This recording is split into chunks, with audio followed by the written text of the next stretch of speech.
But guess what we came up with next? Do you see how this is going? We need another interview. We need another promo. The AOP and Murphy. Poor Murphy. Why would you just call somebody Murphy unless you had it in for him? Did Murphy somehow have sexual congress with the writers as fucking sisters? It's not about the writers. It's about Vince. In the middle of this, they've got the whole ring set up with it looks like it's church, and they've got a podium and everything. They introduce the Monday Night Messiah, Seth Rollins. They have made me dislike Seth Rollins. He comes out shaking hands and bowing and blessing people, whatever, endless hugs among the group. I wrote that the pace of this show is now snail-like. This segment went on interminably. You could tell shit was written for him. He never got to any point. Nobody knew what he was fucking talking about. Once again, I know what this guy can do when he's given a booker and allowed to be himself, at least in the ring. Unfortunately, 10 years ago, Tyler Black had not blossomed into the personality that Seth Rollins is, but Seth Rollins can talk. And Seth Rollins can gather up some emotion if he has something to talk about. If you had a booker putting Seth Rollins and Randy Orton involved and said there, and then letting them fucking bring out the best in each other, there you got something. But this fucking scripted, contrived bullshit ruins all these fucking talents. So he's an amazing in-ring talent. He looks good. He's well-spoken. He can show emotion. And this was just rambling, flowery verbiage from some writer so that Seth Rollins could show his acting skills, and he can call himself the Monday Night Messiah and do a catchphrase or something.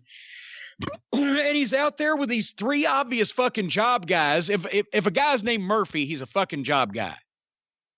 And the AOP, and then here come the Viking Raiders, and they bust up the sermon. So now, Seth Rollins, a main event talent in an era where apparently they don't have a ton of them, was in the ring with a bunch of job guys doing a bunch of bullshit that nobody cared about.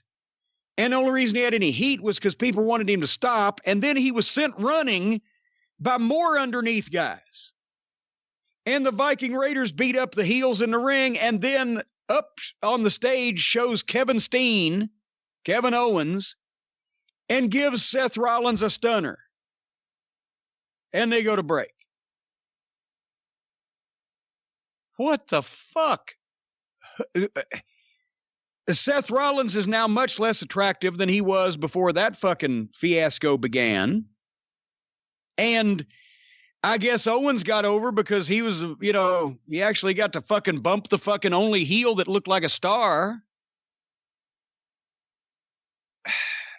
This is the worst show. This is the worst show on television. All right, I came out of watching this show. I know we're not even done. I came out of watching this show and I said, this is the worst show on television. I'm a wrestling fan, and this is so awful. And you know what? I'll say this too. It made me appreciate AEW. I know that's a crazy statement, but this show, in a minute. This show is so awful. Everything takes forever. Everything's illogical. They think the audience is a 6-year-old or something. I don't understand why they don't talk to the audience like they're adults and try to get them into it.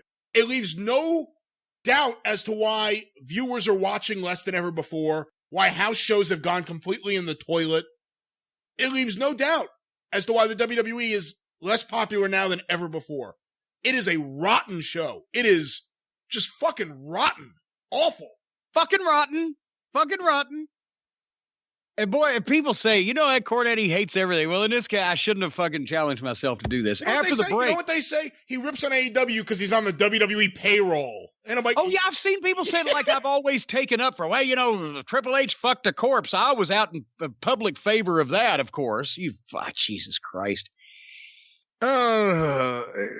Anyway, after the break, Seth and his stooges are in the back with the awkward girl interviewer trying to get some heat back, and they made their own match.